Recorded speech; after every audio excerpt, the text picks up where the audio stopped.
Hello student, good morning. मैं सुजीत स्वागत करता हूं आपके अपने यूट्यूब चैनल पीडब्ल्यू में। दोस्त, आज आप लोग के लिए जीके का कुछ प्रश्न लेकर आए हैं।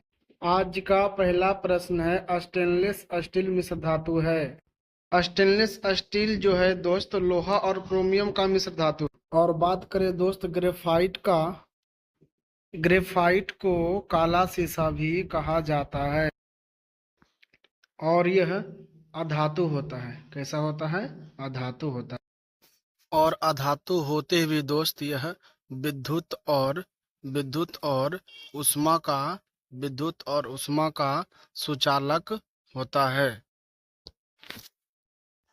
प्रायः धातु ही उष्मा और विद्युत का सुचालक होता है, लेकिन ग्रेफाइट है जो दोस्त अपवाद है, जो अधातु होते ही उष्मा और विद्युत का सुचालक होता है। बात करें दोस्त जस्ता का, तो लोहे में जंग लगने से बचाने के लिए जस्ता का लेप चढ़ाया जाता है। तांबा की बात करें तो तांबा और जस्ता मिलाकर, तांबा और जस्ता मिलाते हैं दोस्त, तो यह पीतल बनता है। क्या बनता है? पीतल बनता है। अगला प्रश्न है, निकट दृष्टि दोष को ठीक किया जाता है।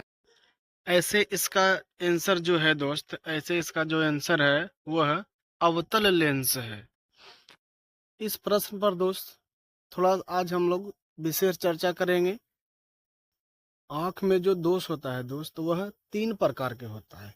एक होता है निकट दृष्टि दोष, दूसरा होता है दूर दृष्टि दोष, और तीसरा होता है जरा दूर दरिश्ता। तीसरा क्या होता है दोस्त? जरा दूर दरिश्ता होता है। निकट दृष्टि दोष में दोस्त, निकट दृष्टि दोष में दूर की वस्तु दिखाई नहीं देता है, दूर की वस्तु दिखाई नहीं देता है। और दूर दृष्टि दोष में, दूर दृष्टि दोष में निकट की वस्तु दिखाई नहीं देता है, दूर दृष्टि दोष में निकट की वस्तु दिखाई नहीं देता है। और जरा दूरदर्शिता में दोस्त, जरा दूरदर्शिता में निकट तथा दूर दोनों की वस्तु दिखाई नहीं देता है। निकट दृष्टि दोष के निवारण के लिए दोस्त अवतल लेंस का प्रयोग करते हैं, और दूर दृष्टि दोष के निवारण के लिए उत्तल लेंस का प्रयोग करते हैं। और जरा दूरदर्शिता के निवारण के लिए दोस्त हम लोग बाइफोकल लेंस का प्रयोग करते हैं। किस लेंस का? बाइफोकल लेंस का। बाइफोकल लेंस उसको कहते हैं दोस्त जो एक ही चश्मा में दोनों लेंस लगा होता है, एक ही चश्मा में दोनों लेंस लगा होता है। ऊपर में जो होता है वह अवतल लेंस होता है, और नीचे में जो होता है वह उत्तल लेंस होता है, नीचे में उत्तल लेंस होता है।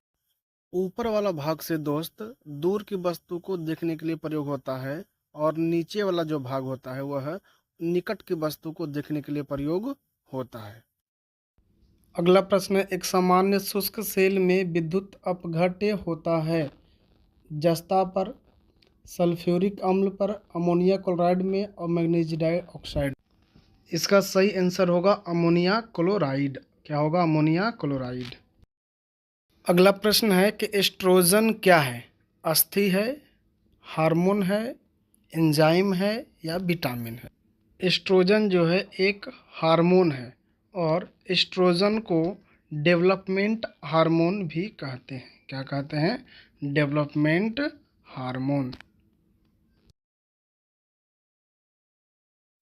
इस हार्मोन की कमी से मादा में जनन क्षमता मादा में जनन क्षमता क्षीण होने लगती है।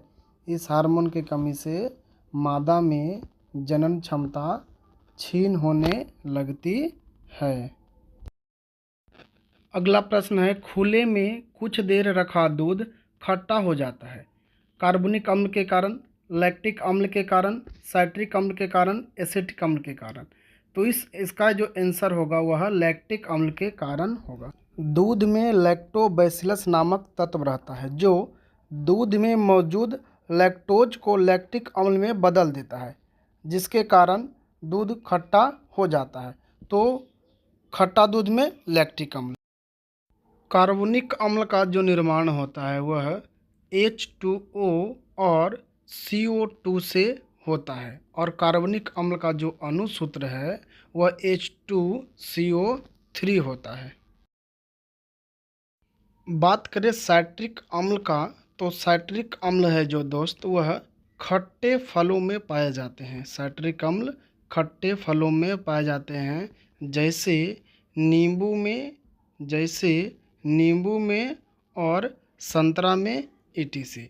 और एसिटिक अम्ल की बात करें तो एसिटिक अम्ल है जो फलों के रसों में पाया जाता है। किसमें पाया जाता है? फलों के रसों में, जैसे सेब में और अंगूर में।